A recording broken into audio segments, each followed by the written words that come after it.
Fala pessoal, tudo bem? Muito boa tarde a vocês. Desde já, muito obrigado por estarem nos acompanhando aqui nessa live com o meu amigo Marcelo Goldman. E para surpresa de vocês, eu aqui agradeço o convite da Tóquio Marine para essa oportunidade de continuar a bater no papo de tantos anos que a gente tem. Então, Marcelo, obrigado mesmo pelo convite aí da Tóquio. Legal, nós vamos tirar sua biografia, sua vida todinha aqui, tá? Obrigado mesmo. Legal, Boris. Obrigado. Eu que tenho que agradecer a você por ter aceito o convite, né?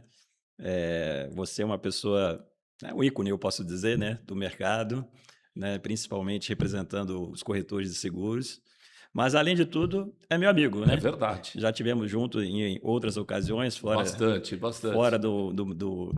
do trabalho, né? Fora do mercado. Podemos até montar uma outra live só para contar essas histórias Não também. é? Mas, Marcelo, a primeira parte aqui da nossa conversa é Aham. o outro Marcelo, o Marcelo que as pessoas, os corretores, o mercado não vê, que Ah, é o Marcelo além do executivo.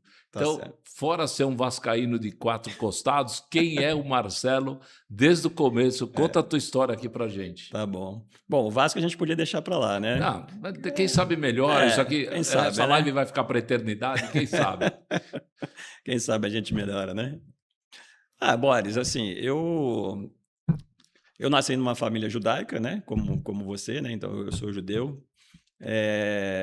Eu tenho 57 anos, nasci no Rio de Janeiro. E eu vim de uma família, eu diria que é classe média baixa, né? Nunca me faltou nada, assim, eu tive uma ótima educação, mas também não tinha muitos luxos, né? Então, por exemplo, eh, meus pais, por exemplo, não tinham carro, né? E eu andava de ônibus para lá e para cá, né? A minha primeira viagem de avião, eu tinha 21 anos, né? Então, eh, mas uma coisa que meus pais me deram foi uma educação muito boa. Então, eu estudei nessa escola religiosa que você conhece, né? O Barilã, no Rio de Janeiro. Vamos falar em hebraico daqui a pouco Eu aqui. aprendi hebraico, né? Aprendi, já esqueci, você deve saber, né? Menos. Menos, né? É. Aprendi hebraico, fiz o bar mitzvah, então eu tive toda a educação judaica. Depois eu passei por uma outra escola, preparava um pouquinho melhor para o vestibular e me formei em economia, né. Eu nunca fui um grande aluno não, para ser sincero. Eu era um aluno mediano, assim, passava raspando, mas também não ficava em recuperação, era um aluno mediano.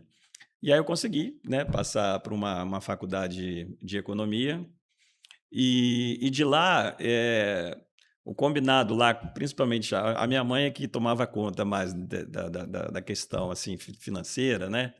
Combinado com a minha mãe era o seguinte: "Olha, Marcelo, para você ter um carro", e nessa idade todo mundo queria ter carro, né. Hoje em dia a garotada está um pouco Nem mais tanto, é. Não é, como a gente, é não como a verdade. gente, né. Para você ter um carro e dividir com a sua irmã, né. Minha mãe tinha comprado um Passatão, aquele Passat Ó, antigo. você já é mais moderno. Não, mas aquele antigão, Sim, sim, assim, tá bom. né, velho. Aí o combinado era eu começar a trabalhar, começar a fazer um estágio e tal.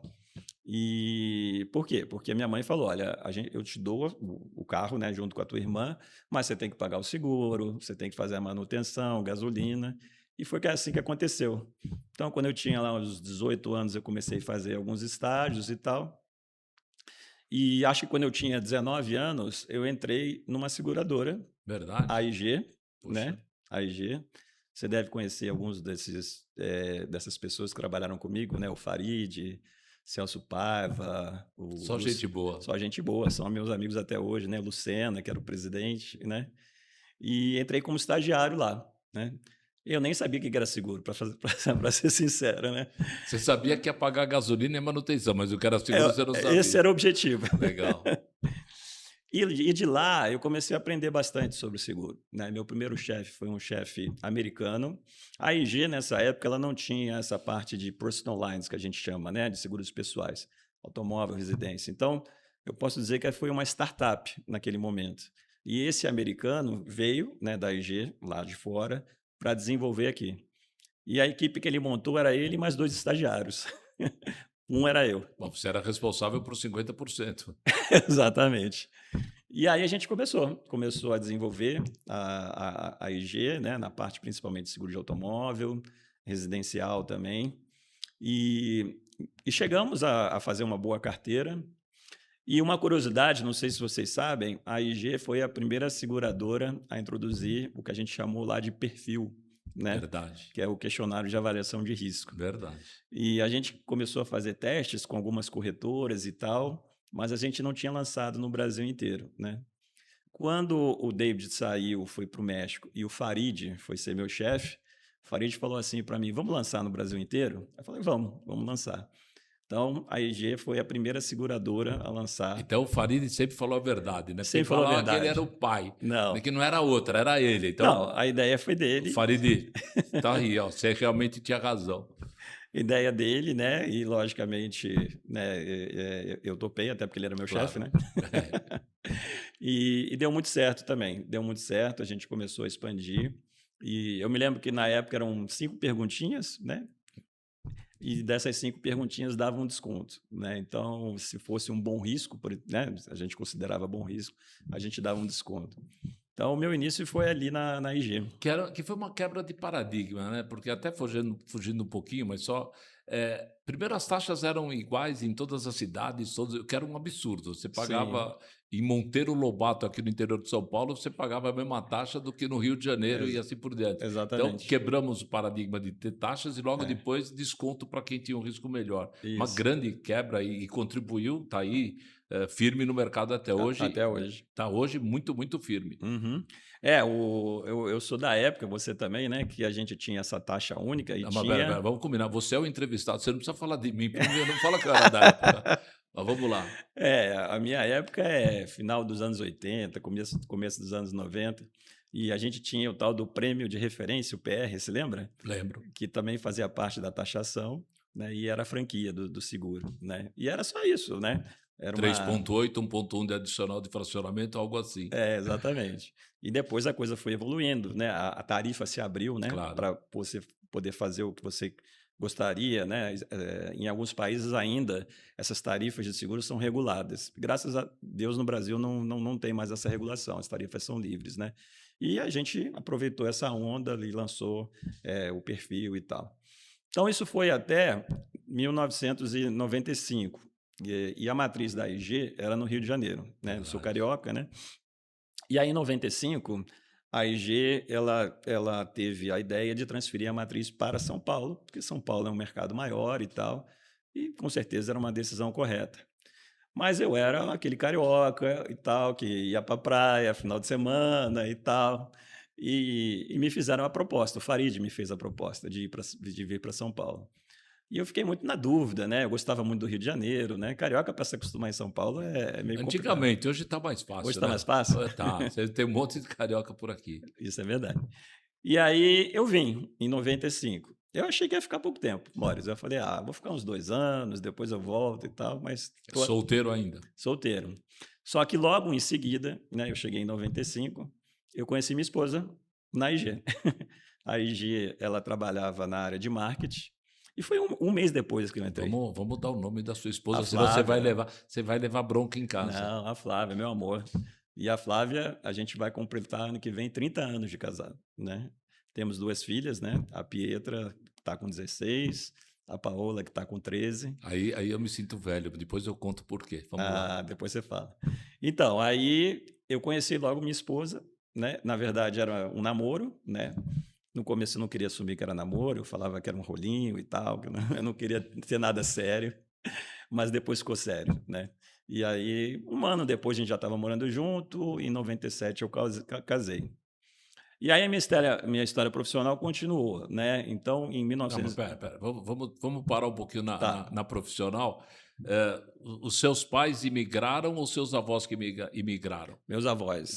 Seus pais já eram nascidos aqui no Brasil. Sim. Mesmo assim, se separar de uma mãe judia e vir para São Paulo foi traumático também. Também foi. Muita recomendação, desde o uso da malha, que em São Paulo é frio, né? A mãe italiana, a mãe judia é realmente o problema.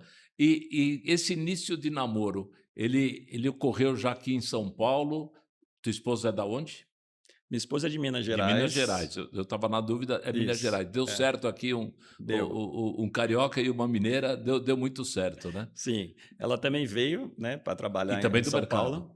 Ela trabalhava em agência de publicidade E quando eu estava na IG, um mês depois ela entrou, né? E aí eu conheci ela e a gente começou a namorar. Você falou dos meus avós são poloneses, né?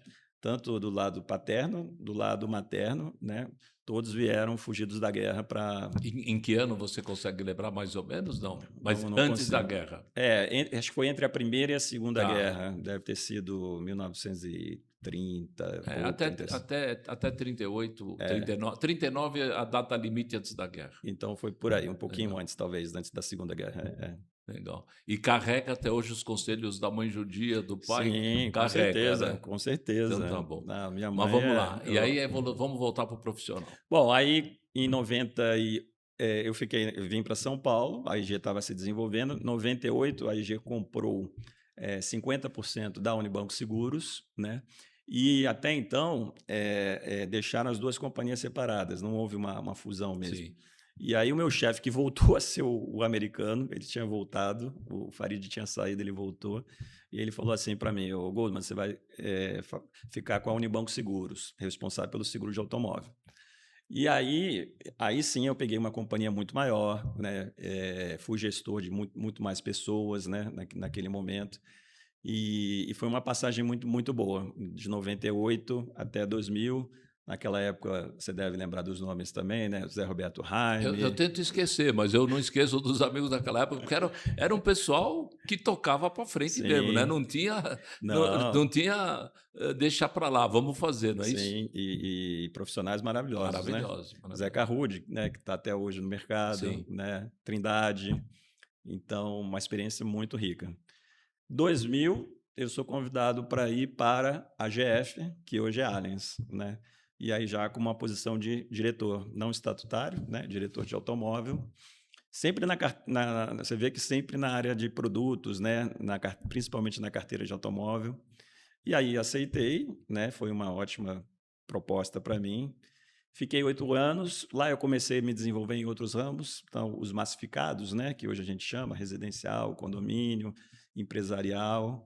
Eu tive lá essa oportunidade e fiquei 8 anos. Então, eu fiquei do ano 2000 até 2008. Não faltavam bons professores para você naquela companhia, né? Fala a Não, verdade. não, Tem tinha. mestres por aí até hoje, né? O meu chefe era o Arlindo, Meu fantástico. professor, quando eu me formei corretor de seguros. Paulo Marracini, Grande presidente. presidente. Matias, né, Doidão, seu amigo até corintiano. hoje, né?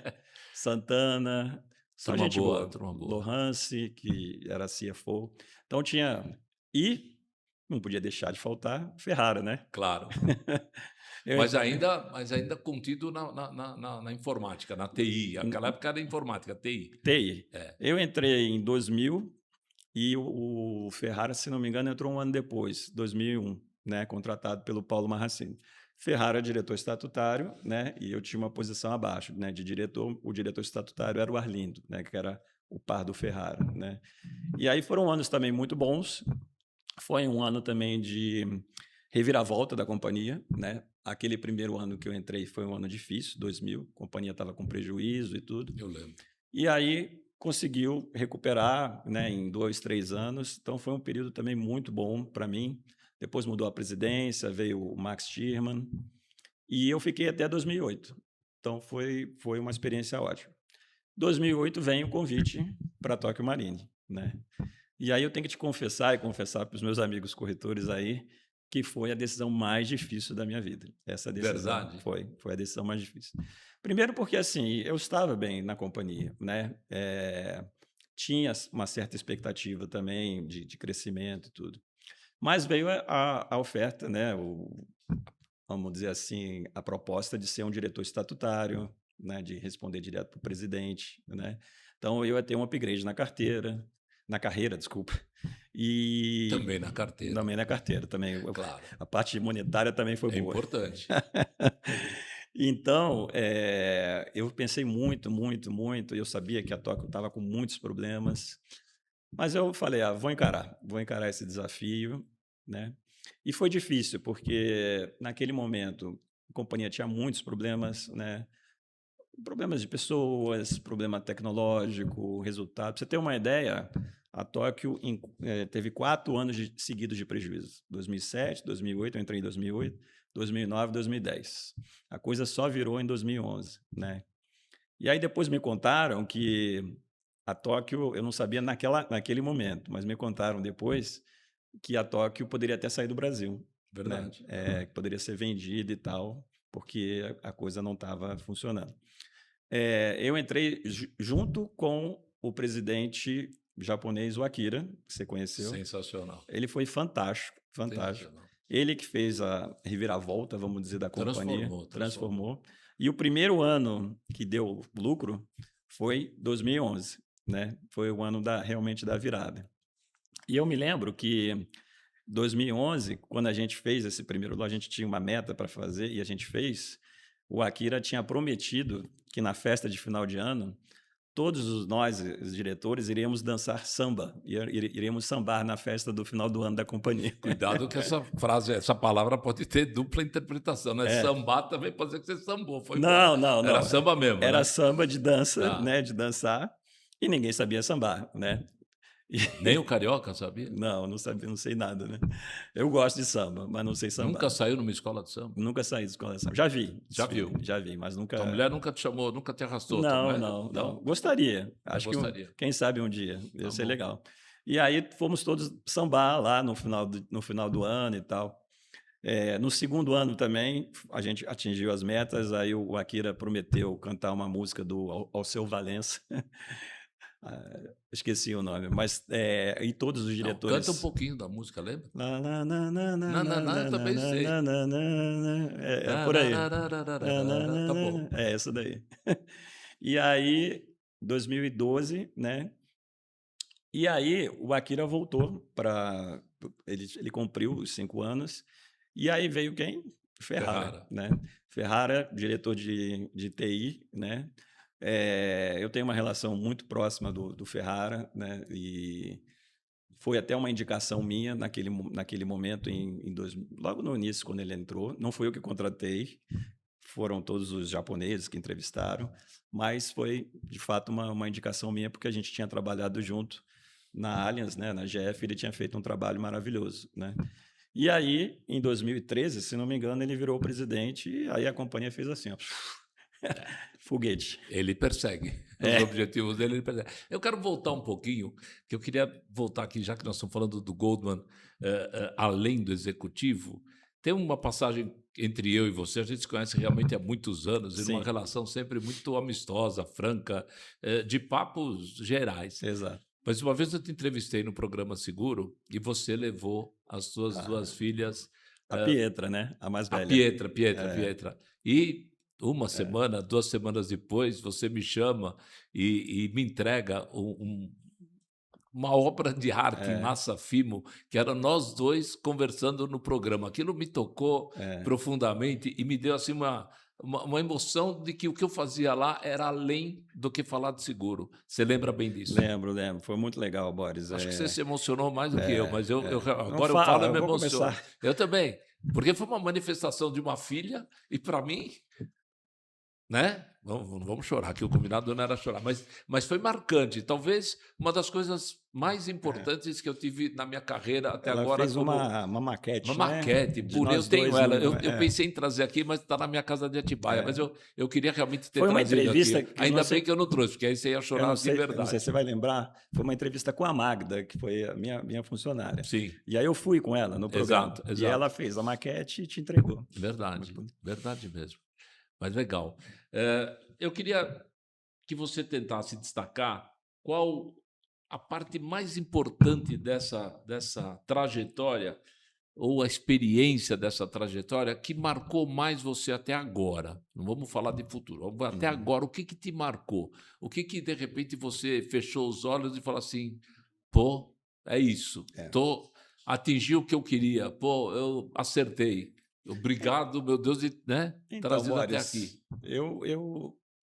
Assim, é lógico que eu fico muito feliz quando a companhia atinge, né, os seus resultados e tal. Mas não só isso, né? Quando as pessoas se sentem bem, né? Se sentem felizes trabalhando, né? Acho que só o trabalho, vamos dizer assim, não é o suficiente, né? Então eu gosto muito quando a companhia se desenvolve, mas que as pessoas fiquem felizes, né? Eu acho que eu tive algumas sortes e competências na minha vida, né. Uma das coisas que eu sempre pensei, assim, é que eu tenho que ajudar a companhia. Quando eu sento na minha cadeira, até hoje, eu falo assim: "O que que eu posso melhorar?", né. E eu penso na empresa, eu penso muito mais na empresa do que em mim. Todo mundo pensa em si, né, ninguém vai dizer assim: "Ah, eu penso também em promoções, penso em alguma coisa", mas eu sempre pensei assim: "Olha, se eu fizer uma coisa boa para a empresa, isso vai vir naturalmente", né. Então, acho que isso foi uma coisa que eu carrego até hoje, né. E acho que serve aí para os jovens aí que estão começando. Uma outra coisa que eu acho que me ajudou muito, eu sempre trabalhei em empresas internacionais, Sim. né, a IG, Allianz, Tokio Marine, então me ajudou muito o inglês, né, eu não sabia falar inglês, né, eu aprendi o inglês muito fraco na escola. Quando eu entrei na IG, eu me forcei, eu vi a necessidade, meu chefe era americano, né, aí eu falei: "Bom, eu tenho que aprender a falar Sim ou sim, inglês". né? Claro. Aí eu fiz um curso intensivo de 3 anos, no Brazos, né, uma escola no Rio de Janeiro, e a partir de lá eu fui fazendo várias reuniões em inglês, eu fiz curso lá fora e tal. Então isso também me ajudou. Então, não sei, eu acho que todos eu tive muita sorte também em algumas passagens da minha vida, né, acho que muita coisa me ajudou para chegar nessa posição. Você se considera um líder hoje? Eu tento ser o melhor Não, possível. não quero saber se você deve ou não. Quero saber, primeiro, o que é para você ser líder e se você se Sim. considera um líder. Eu Você é um cara que, se tiver que participar de um painel, o teu nome vem. Se uhum. tiver que liderar uma equipe como você, teu nome vem. Como pai de família, o teu nome vem. Eu quero saber se você tem consciência, e eu estou afirmando que você sim é um baita líder. Eu quero saber se você tem essa consciência e não precisa se emocionar de novo, não. Não, eu acho que sim, Boris, eu acho que eu sinto principalmente pelo meu time, assim, o respeito, né, que eles têm por O mim, time de trabalho. o time de trabalho, Certo. O outro, não, o outro esquecemos do outro. e, assim, os conselhos, né, que me pedem e que eu dou, eh eu sou uma pessoa que por exemplo, eu não gosto de hierarquia, não gosto. Eu não tenho o mínimo problema de, sei lá, uma pessoa que é um analista falar comigo ou eu falar com analista. Eu gosto muito de delegar, mas delegar com responsabilidade, né. Também não sou uma pessoa que eu sou uma pessoa de cobrança, muitas Claro. vezes, né. Mas sempre com muito respeito, eu acho que isso é muito importante, nunca desrespeitar. Tem momentos que você tem que tomar decisões difíceis, né, que não vão agradar, lógico, né. Por exemplo, demitir uma pessoa, né, eu já passei por isso, mas eu acho que sempre com muito respeito, e isso é muito importante. Então, eu sempre procurei delegar com responsabilidade e tentar passar, né, minha experiência para todo mundo. E aí não é só para vamos dizer, funcionários diretos, colaboradores diretos, mas também para pares, né, e até para chefes e tal. Então, eu tento ser esse líder. A gente se acompanha no Clube da Bolinha, em É, outras coisas por aí, e a sensação, a imagem que eu tenho da tua simplicidade no trato com os teus ex-colegas de trabalho ou ex-concorrentes, você é assim o tempo inteiro. sim. Simples, humilde, fala mansa e amigo. Esse é o perfil? Ah, eu sou. Eu gosto muito do mercado de seguros. Primeiro que eu gosto muito de trabalhar, e eu gosto muito do mercado de seguros. E o mercado de seguros me deu muitas amizades, e muitas amizades fora da empresa que eu estou trabalhando, né. E eu acho muito legal, você falou do Clube da Bolinha, né, a gente se encontra lá e tem concorrentes, né, Claro, mas a gente se trata como amigo, né. Eu exatamente. vejo outras indústrias que até não é permitido essa relação, né. E eu acho isso muito bom, eu acho muito saudável isso, eu gosto. Gosto enfim, de estar com gente. Eu adoro conversar de trabalho, né, talvez seja a coisa que eu mais converse, né, com amigos, assim, eu gosto de conversar de trabalho. Gosto de outras coisas também, né, futebol, música e tal, mas eu gosto muito de falar de trabalho, então eu acho que É um mercado apaixonante. Para mim, é um mercado apaixonante. Quero trabalhar mais muitos e muitos Então anos. vamos falar um pouco mais de trabalho. Tá bom. Gostei da dica. Você tem uma nova posição. Sim. Qual é essa posição para todo mundo entender e quais são os desafios dessa nova posição? A tua responsabilidade aumenta muito. É, Tem que estar preparado. Então, eu quero saber a tua posição, se você está preparado e quais os desafios. sim. Estou preparado. A minha posição hoje na Tokyo Marine, até dia 1º de abril, e continua, né, é como diretor de produtos massificados. Então, os produtos que eu tenho responsabilidade são automóvel, residência, condomínio, fiança, alguns produtos ligados a afinidades, né, como garantia estendida, e toda a parte do vida, né, vida em grupo, individual, prestamista, acidentes pessoais, viagem e tal, né. E a partir de 1º de abril, eu acumulei, né, uma função de vice-presidência comercial também. Então, hoje eu sou o vice-presidente comercial de todos os produtos da companhia, não somente desses, né?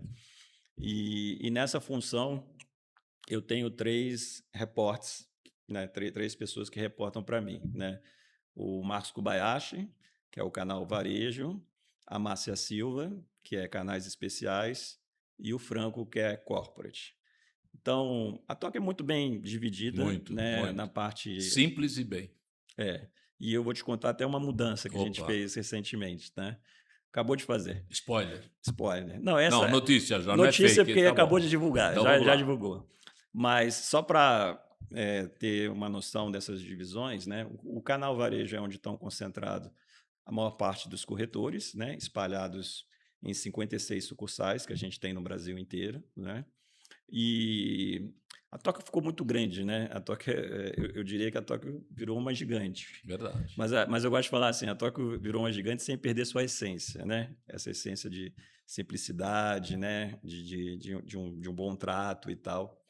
Então, esse canal varejo, ele tem, ano passado fechou 10,5 bilhões, né? De prêmio, né? E é onde estão concentrados a maior parte dos corretores sob o comando aí do Marcos Kobayashi, o Koba, né? O Franco, ele tem a parte dos mega brokers, né? Então, Marsh, Aon, Willis, Alper, Não vai esquecer de ninguém, hein? pois é, eu estou tentando me lembrar aqui. Acrisure, MDS, vou esquecer Vamos para o alguns. interior. É, mas são os grandes corretores Não, os sim. corretores principalmente internacionais, né? Então essa é a parte do Franco, né? E a Márcia Silva, canais especiais, cuida de bancos, cooperativas. A gente tem alguns negócios ligados à rede varejistas, concessionárias de energia. Então, Projetos assim é com ela mesmo. isso. Mas você vê, a Tóquio ficou tão grande que são todos canais muito grandes em produção. Então, o Koba é 10,5 bi, a Márcia é 1,3 bi, o Frank é 2,7 bi, né? Então, assim, são todos muito grandes, né? Então, logicamente, a gente quer também fazer uma reorganização para melhor atender todos os corretores. Então, já posso falar da mudança do. Tá todo mundo esperando aqui. Gente, calma que ele vai falar agora. Vou Fiquem aí, falar. por favor. Vamos Então, lá. a mudança é no canal Varejo, né? No Marcos Kobayashi. Qual que é a ideia? A ideia é a gente dar foco em alguns segmentos, né? Então, a gente quer dar foco num canal que a gente está chamando de grupos econômicos e franquias, né? Que são grupos de corretores que se unem, né? Isso se tornou muito relevante. E eu posso dizer que a Tóquio sempre apoiou isso. A Tóquio foi uma das primeiras Verdade, seguradoras a fechar contratos com esses verdade, grandes grupos econômicos e verdade. tudo, né? Então, a gente tem hoje, trouxe uma pessoa, o Renato Almeida, para cuidar só dessa parte de grupos econômicos, respondendo para o Marcos Kobayashi, tá? Então, o Renato Almeida está nessa função, tá? A outra mudança que a gente acabou de anunciar é um foco em assessorias. Assessorias também é um canal de 2,3 bilhões na companhia. É A muito Tóquio grande. foi pioneira com assessoria, se eu me lembro bem. Se não é pioneira, Se não tá foi a ali. pioneira, É a foi uma segunda. das. E sem dúvida nenhuma é uma das que mais apoia. Tanto que na Conseg São Paulo, a Tóquio é a companhia número um deles, Tá. né, da Conseg São Paulo.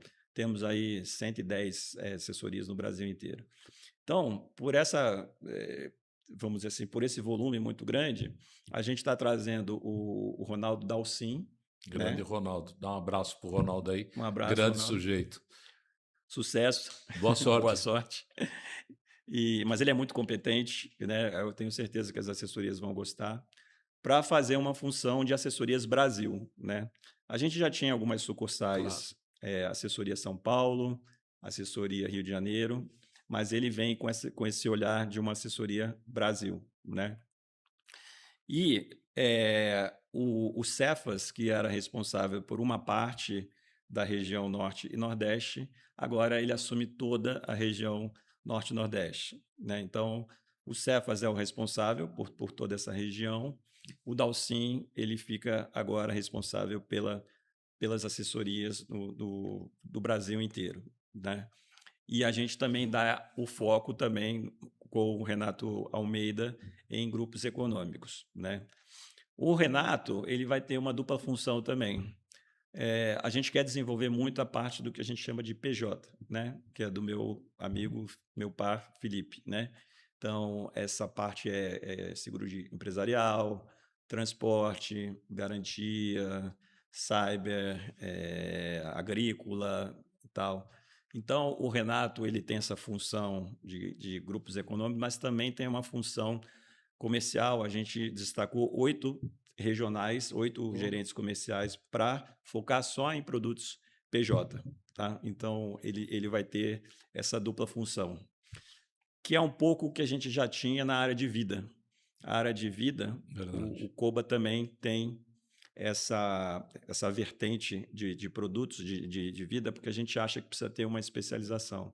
Então, a Rosângela Spark, ela é a superintendente e tem 23, se não me engano, pessoas espalhadas no Brasil para dar foco em vida. Então, em resumo, o Coba tem agora duas divisões de canais, né? Que são esses grupos econômicos e franquias e assessorias, duas divisões, e duas divisões de produto, que são produtos talvez um pouco mais elaborados e tal, e que a área comercial precisa dar um pouco mais de foco, né? Que é a parte de vida e a parte de PJ. Ou seja, não tem como crescer, como ser líder, se não tiver pessoas, sistemas e atendimento. Não Sim. tem. É isso. Eu queria trazer um outro ponto. Eu acho que a gente está vivendo e vai viver um momento de super transformação no nosso mercado. O digital, o atendimento, a IA, enfim, tem muita coisa para acontecer e que, para quem tem visão, para quem tem pesquisa, para quem tem investimento, tanto corretor quanto seguradora, na minha opinião, é uma grande oportunidade para a gente dar esse salto que eu acho que o desenho que você está trazendo aqui, obrigado pela exclusividade de todas essas informações, Uhum. é propício para esse novo momento. É assim que você, e agora estou falando você, não a toque, você pretende encarar esse novo momento? Continuar com o broker tech, com fazer o corretor mais próximo, ser líder de alguns segmentos? Esse é o canal para superar ou conviver com esse novo momento que a gente está passando? Ah, sem dúvida, Boris. Eu acho que a Tóquio, ela sempre se pautou por esse desenvolvimento de atendimento comercial, como você falou, mas desenvolvimento tecnológico também, né? Como eu falei, quando eu entrei, tinha muitos problemas, né, tecnológicos, né? E a Tóquio superou isso de uma maneira muito Impressionante, impressionante e a gente é muito reconhecida por isso. verdade. Então, o Broker Tech é uma das ferramentas que a gente tem, né? Então, a gente ajuda o corretor né, em vendas digitais, em organizar sites, por exemplo, né? Corretor que não tem muita familiaridade com rede social e tal, a gente tem ajudado. A gente acabou de fazer um treinamento de inteligência artificial para corretores, né, com o intuito de de vendas, né? De aumentar as vendas, né? Como esse corretor pode aumentar vendas. Investimos bastante também em dicas, por exemplo, de cross-selling e tal. Então, a gente tem uma pegada, vamos dizer, muito forte em termos de tecnologia, mas para ajudar o corretor, né? Claro. O que a gente quer, né? A gente quer que o corretor se livre, vamos dizer, de trabalhos operacionais, né? Dentro da matriz também, né? A gente tem alguns canais de atendimento justamente para facilitar a vida dos nossos corretores. Então, essa parte tecnológica na Tóquio é muito importante. E eu acho que a gente é muito bem reconhecido por isso, né? Hoje, quando eu entrei na companhia, a gente tinha 6.000 corretores trabalhando. Hoje a E gente hoje, quase 50.000. de 6.000 para 50.000. Quase 50.000 e corretores Eu achei ativos. que isso era a falácia do Ferrara, mas é Não, não, verdade não. mesmo. Desculpa, Ferrara. Ele te falou isso ontem lá? Falou. Estou Então, brincando com ele, ele sabe disso. então estamos falando a mesma Que coisa. bacana. Não, está chegando em quase 50.000 corretores. É impressionante a evolução da Tóquio. Isso está escrito na pedra, né? Escrever na pedra é para sempre, né? Que a Tóquio é uma companhia de corretor. Sim. Isso valia para os 6.000 e vale para esse número hoje e vai valer para o futuro também. Você pode garantir que nós vamos Sim. continuar com essa escrita na pedra valendo. A Tóquio é e será uma companhia para o corretor. Eu costumo dizer que a Tóquio é 100% corretor. 100% corretor. Então, eu quero saber se nós vamos continuar com essa, Não, com essa verdade. Com certeza. Olha, eu vou dar uma opinião minha, né, particular. Eu não vejo nenhum canal mais eficiente do que o Não, corretor. eu preciso incluir mais um que está Ah. aqui também, senão depois eu vou apanhar do Montenegro e de todos os meus amigos das assessorias. Assessorias. Corretor e assessoria. Dá para escrever, por Isso. favor, vamos fazer aqui uma correção, né? Não valeu. 100% corretor, 100% assessoria. 100% corretor e 100% assessoria. Você sabe que também a assessoria, a Tóquio sempre foi muito parceira. Claro. E continua sendo. E eu digo, por que eu digo que a Tóquio é 100% corretora? A Tóquio não tem hoje nenhum acordo exclusivo, né, em algum canal bancário, né? E todas as nossas operações, mesmo no canal especial, nos canais especiais, sempre tem um corretor, né? E a negociação sempre é com o corretor. Então, é por isso que eu falo, a Tóquio é 100% corretor. E a gente deve muito aos corretores, né? Se a Tóquio cresceu o que ela cresceu, pra você ter uma ideia, em 2011, a Tóquio era uma companhia de 1,6 bilhão de prêmios. Esse ano, 2026, nós estamos mirando, não sei se a gente vai chegar, mas em 16 bilhões. Mas vai ficar entre 15,5 e 16, né? 16 bilhões sobre 1,6 é 10 vezes mais. Quer dizer, um crescimento de 10 vezes mais num período muito pequeno de 15 anos. Então, e isso só foi possível graças aos corretores. Então, não tem nem palavras para agradecer, né, tudo que os corretores fizeram para a gente, e isso vai continuar com certeza. Agora, o corretor tem às vezes assim, uma desconfiança, uma síndrome, né? E vai acabar com o corretor, porque o Open, porque não sei o quê, porque o banco que veio vender direto, a outra americana veio vender direto. Você vê algum risco, ou as APVs, você vê um risco para o corretor, para o bom corretor de seguros? Seja sincero, o que o corretor tem que fazer para não perder realmente esse prognóstico de que o corretor vai continuar, o corretor vai existir, se ele se especializar, se ele tiver tecnologia? Claro, o corretor, vamos estar de acordo, tem que fazer a parte dele, tem que ir Sim. mais no BrokerTec, tem que aprender. O corretor que assimilar, ele corre risco. Ó, você é meu entrevistador, mas eu vou fazer uma pergunta para você, pode ser? Bom, não estava combinado, Não tá mas vamos lá. combinado, Mas né? pela amizade, vamos lá. Há quanto tempo você escuta essa história que o corretor vai acabar? Eu estou indo para 50 de atividade, acho que pelo menos uns 49 por aí, né? Mas a gente teve experiência, a gente teve ameaças, vamos falar a verdade. Sim, A gente teve tiveram. muita ameaça. Mas acabou? Não, mas eu tenho. O meu receio é o corretor que não se adaptar a esse mundo Não, novo. com certeza. Não treinar os seus funcionários, Uhum. não colocar meta, não fazer o cross-sell, usar a inteligência para. Enfim, o corretor tem que, na minha opinião, Uhum. acho que você concorda, também tem que se adaptar. Não com a mesma intensidade, as companhias vão ajudar ele a se adaptar, como sempre ajudaram também. A gente já viveu outras crises, né? a American Home, como quando veio aqui para o Brasil para vender direto, Sim, na época eu estava entrando ainda na política sindical, a gente juntou uma turma que ficava telefonando para entupir eu o sei. atendimento. Bom, mas hoje não dá para fazer isso, né? É, E também tem muita propaganda enganosa, tem muita PV que não é a PV, enfim, é. ele tem que se profissionalizar. E é uma frase que foi falada ontem no encontro: o corretor tem que adicionar no seu sobrenome consultor também. Também. Não tem mais essa de entregar uma proposta. O ano passado você pagou tanto. É isso? Você Uhum. concorda com isso? Eu concordo 100% com o que você falou.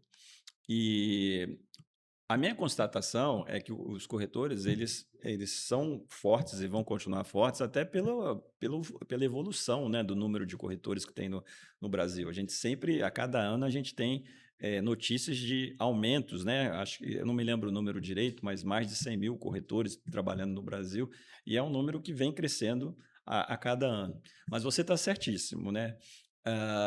Na nossa avaliação, é muito importante a especialização do corretor, né?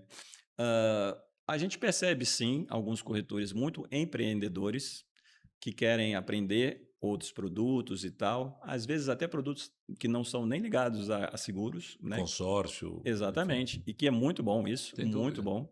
Dá uma fidelidade com o cliente. Exato. Saúde, dá uma. Mas às vezes a gente percebe também corretores que estão simplesmente satisfeitos e tal com a sua produção e tal. Então, isso sim é um grande desafio das seguradoras, né? E aí é nosso papel, né, das seguradoras, de prover esse treinamento, né, de prover essa capacitação para a venda de outros produtos.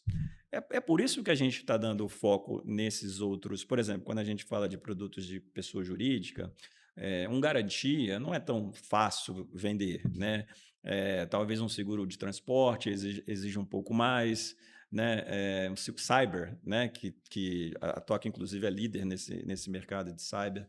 Então, assim, o que a gente tem que fazer como seguradora é prover soluções, né, de não só de treinamento, mas de, enfim, capacitação, dicas, né, dicas de como vender, né? E eu acho que a Toco tem feito esse papel ultimamente. Tem bastante iniciativas nesse sentido. Concordo contigo, o corretor tem que se especializar um pouco mais. As APVs são, sim, uma ameaça, né? E agora elas estão sendo reguladas, né? Não sei exatamente como vai ficar esse mercado, Nem Deus sabe. mas eu acho que, Boris, que a regulação foi muito positiva. Porque se você pensar, era um mercado que já existia, né? Um mercado existente. Então, a regulação, eu acho que ela dá uma organização melhor. O que pode, o que não pode, né? É claro que vai precisar ter uma fiscalização e tal, eles vão ter que ser organizados em administradores e tudo. Então, de um modo geral, eu acho que existem bastante ameaças, sim, né? Mas eu não vejo. Eu sempre falo isso: o corretor é realmente o canal mais eficiente. Eu vou dar o exemplo das insurtechs, né? Sim. Que prestaram um ótimo serviço para o mercado, né? Trouxeram várias novas ideias.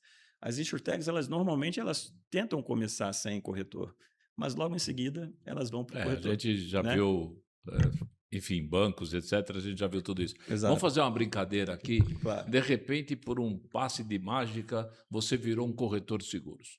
Você não é mais segurador, você é um corretor de seguros como eu. Aham. 5 coisas que você faria rapidinho para sinalizar melhor essa transformação. Não Uhum. vou te ajudar. Tá. Você virou corretor, passe de mágica, 5 coisas que você faria amanhã no meu lugar na corretora. Olha, isso realmente não estava combinado, hein? Não, Isso não aí, né? estava, mas eu achei que ia pegar bem, achei que o pessoal ia gostar. Espero que todo mundo, né, tá É, gostando dessa. Eu estou gostando da conversa, espero que o é. pessoal esteja gostando do mesmo jeito. 5 coisas.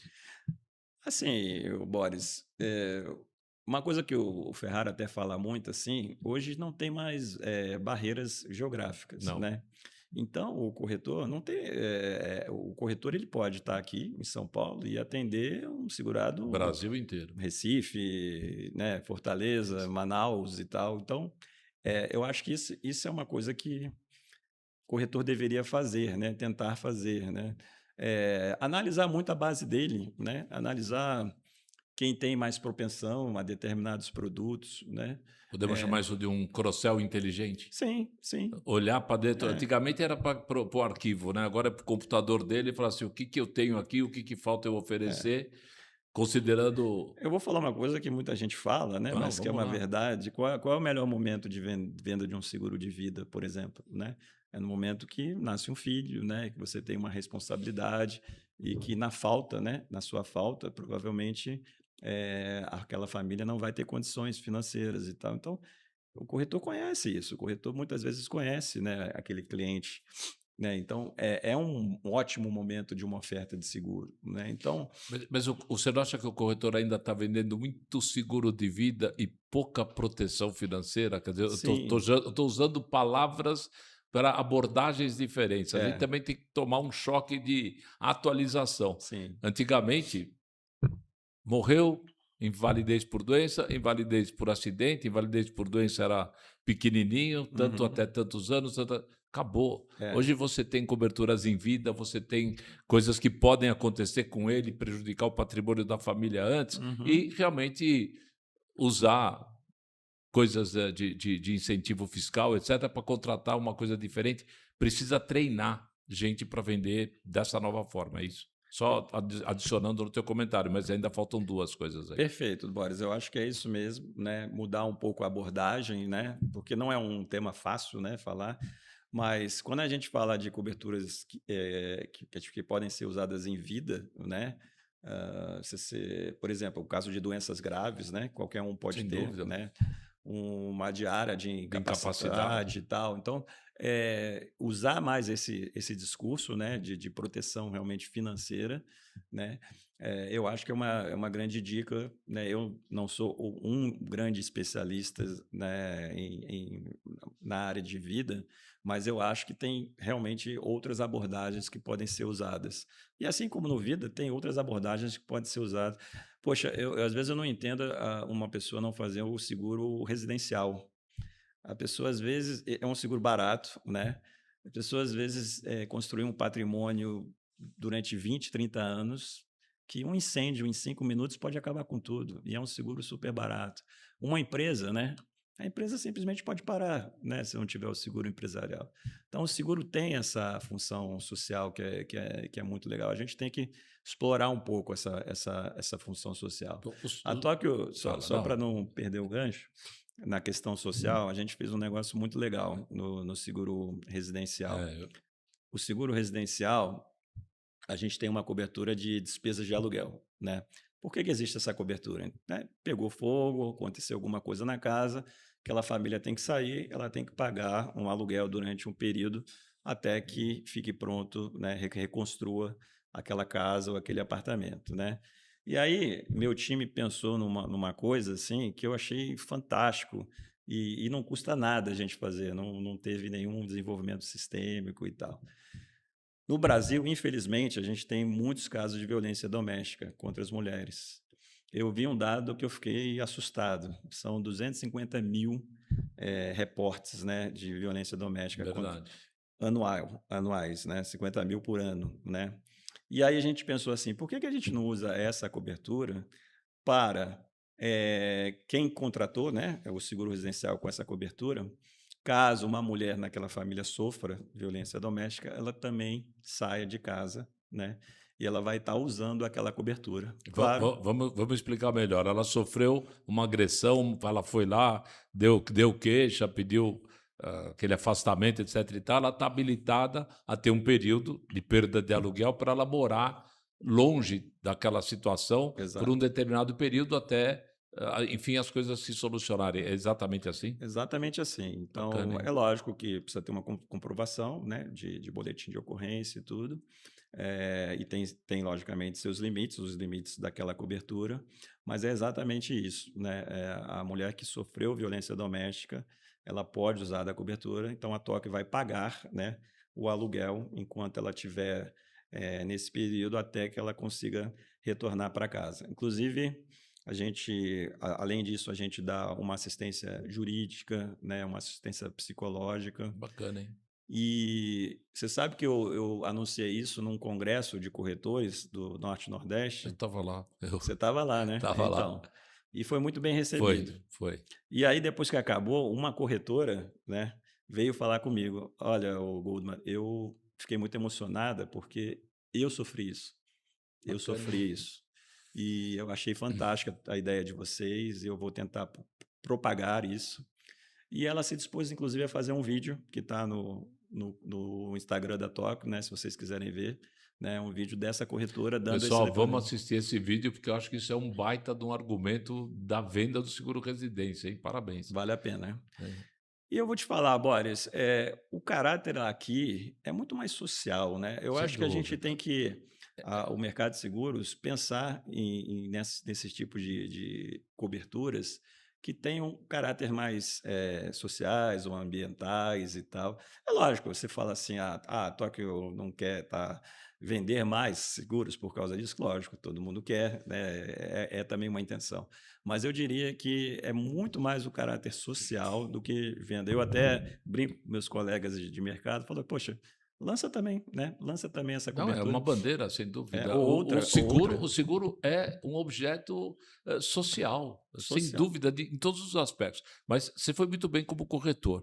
A gente já recebeu um sinalzinho aqui que a gente tem que correr um pouquinho. Tá. Volta para a tua posição de segurador. Aham. Como você vê objetivamente que a Tóquio possa vir ajudar o corretor, principalmente o corretor menor, que não tem equipe? Vou dar um exemplo: se o corretor entregar para você as renovações do seguro de automóvel, não para você fazer, Uhum. mas você consegue mandar junto, desde que combinado com o corretor, já uma cotação do seguro residência? Você tem lá, tem o endereço que ele mora, sabe se é casa, se é apartamento, tem o valor do carro, estabelecer 10 vezes o valor do carro, 50, não importa. Tem esse Sim, pensamento, já tem esse projeto? já temos um projeto, né? A gente pretende lançar, ainda não está pronto ainda, mas a gente pretende sim lançar algumas coberturas dentro, por exemplo, do seguro de automóvel, né? É, Uma porque tem cobertura umas circulares já aprovadas, já está eu não, aprovada. 214, eu não lembro Isso, realmente o número já, a cabeça já não dá para isso. Mas exato. eu acho que isso é uma ajuda. A mesma coisa, parabéns pelas campanhas de vida que o Coba perturbava, para não falar coisa, a vida. Não, vai, o pessoal da comercial acampava no escritório, tinha É, que vender aquele dia de qualquer jeito, mas isso foi uma ajuda para é, sair da inércia. é Mas algo talvez também, não talvez no primeiro momento, junto com o automóvel, mas, sei lá, terminou de pagar, receber. Eu acho que essa contribuição também eu vejo como. Agora eu vesti a roupa camisa de do segurador. coisa, mas parabéns, eu acho que Obrigado, Boris. dá para Essa conversar. campanha chama Green Vida, né? A gente faz umas 3 vezes por ano. E é muito mais uma conscientização, né? A conscientização da importância. E é impressionante como a gente vende mais mesmo nesses dias, assim. Então, é uma questão de consciência, assim. As pessoas muitas vezes. eh, o que talvez falte muito no mercado de seguros, né, para o corretor, né, voltando àquela a tua pergunta, é a oferta, né? É a oferta, Exatamente. tem que ofertar, né? Eu conheço vários corretores muito bem-sucedidos, mas o sucesso deles vem da oferta, né? E até um pouco da insistência, assim, de mostrar o benefício social que é o seguro. Sucesso só vem antes do trabalho no abecedário, né? Se a gente É. for na sequência. Você deu notícias espetaculares, mas eu não Uhum. posso caminhar para o encerramento se perguntar para você eh, se temos mais alguma novidade por vir, alguma coisa que você ainda não contou nem para tua mulher, nem para tuas. Alguma novidade de. Vamos É. lá, tenho que perguntar. Eu fico brincando às vezes lá internamente que a gente Podemos falar da cobertura do residência? podemos. Então, aí, ó, estou te ajudando. A gente lançou Só não fala que recentemente. foi um corretor chato que te perturbou com isso, tá? Você está me ajudando mesmo. Vamos lá. Cobertura de alagamento, né, que a gente não tinha, né, cobertura de pet, né, para animais de estimação, a gente não tinha. Que mais? A gente fez uma outra cobertura no produto de cyber. A gente está fazendo um teste para um seguro de drones, né, para a questão agrícola, né? Tem várias novidades, às vezes novidades operacionais, né? Pagamento via Pix, QR Code que a gente lançou. Eu fico brincando lá que tem um e-mail lá chamado comunicação da Doc, que é um por dia. Assim, é impressionante a quantidade de novidades. A Tóquio tem essa velocidade, isso é muito legal. Ela tem uma velocidade, em inglês a gente chama time to market, né? A gente consegue fazer muitas coisas ao mesmo tempo, né? Grandes projetos. E para o ano que vem tem 2 grandíssimos projetos que eu tenho certeza que os corretores vão gostar. O meu spoiler não vai ser exatamente quais vão Não, ser. tá bom, mas alguma coisa. Não, Escuta, eu vou falar os ramos. eu adorei o convite, mas eu preciso sair daqui com alguma novidade. Eu vou falar os ramos, né? A gente vai ter uma grande novidade nos ramos de imobiliário, Ok, né? que é uma boa carteira. E uma grande novidade na carteira de vida também, tá? Para o ano que vem. Como são projetos muito grandes, Tá bom, né? mas já A saímos gente- daqui com umas. Mas a gente já deu o pontapé inicial e já está rolando. Já. Eu queria realmente sair com essa sensação de quero mais, e acho que a gente está deixando os corretores com essa sensação Isso. de quero mais. O Goldman, o que faltou você falar para os corretores, falar para mim? Quero te dar esse espaço que vem num momento de evolução muito grande na tua carreira. O que você gostaria de tirar do teu coração e falar aqui para a gente? Eu acho que a mensagem é de agradecimento, né? Como eu falei, né? Essa evolução toda da Tóquio foi graças aos corretores de seguro, né? Não tem outra explicação, né? Essa evolução de número de corretores e não só de número, né? Os negócios, né? O número de negócios que eles fazem com a gente mede isso também, né? Então eu queria agradecer muito aos corretores, mas eu não queria deixar de agradecer aos colaboradores da Tóquio, né? Que é o outro C da Tóquio. Exatamente. 2.400 colaboradores, mais alguns terceiros. Então, acho que nada disso seria possível, essa evolução toda da Tóquio Marine, sem os colaboradores, né? Então, a gente tem lá os colaboradores, os corretores, os clientes finais e a comunidade. São os 4 Cs que a gente preza muito. Legal. Eu não posso também, e eu vou me apropriar de todos os corretores que estão assistindo a nossa live, vou me apropriar de todos os corretores que vão assistir depois e também falar 2 palavras para você. Muito obrigado. Você é um cara que colabora muito com o desenvolvimento do nosso mercado, com o desenvolvimento do corretor, que é responsável por um número de empregos gigantes, maior do que as companhias, uma arrecadação de imposto gigante e muitas vezes não reconhecido. O corretor se tornou um profissional, se tornou uma pessoa importantíssima na vida das pessoas, mas ele não faria nada se não tivesse companhias e principalmente pessoas, não profissionais, com a tua vontade, com a tua preocupação, que pensa realmente na gente, no seguro o dia inteiro. Então, essa é a mensagem que eu quero terminar. Obrigado, e eu te dou agora o... Bom, você é suspeito porque você é meu amigo. Eu sou muito teu amigo, eu tenho uma admiração e uma gratidão muito grande por essa amizade, e também quero agradecer ao teu pessoal do marketing aqui de ter me dado essa oportunidade. Eu adorei vir aqui, vocês estão de parabéns, me deram um entrevistado prontinho e eu acho que qualquer corretor que está nos assistindo queria estar aqui no meu lugar para poder falar o que eu estou te falando agora. Obrigado, então, Boris. sucesso. Para mim é um privilégio Igual. ter você aqui. Gente, obrigado aí pela audiência. Façam seus comentários, compartilhem, façam seus amigos, seus colaboradores, todo mundo ligado a você, ao seguro, assistirem essa live, porque eu acho que realmente ela é um agradecimento a uma companhia, a uma pessoa, e bem falado a todos os colaboradores dessa companhia, tá bom? Muito obrigado pela audiência, fiquem por perto, que logo, logo o pessoal do marketing vai trazer mais novidades para vocês, tá bom? Grande abraço e obrigado. Um abraço, pessoal. Tchau, tchau.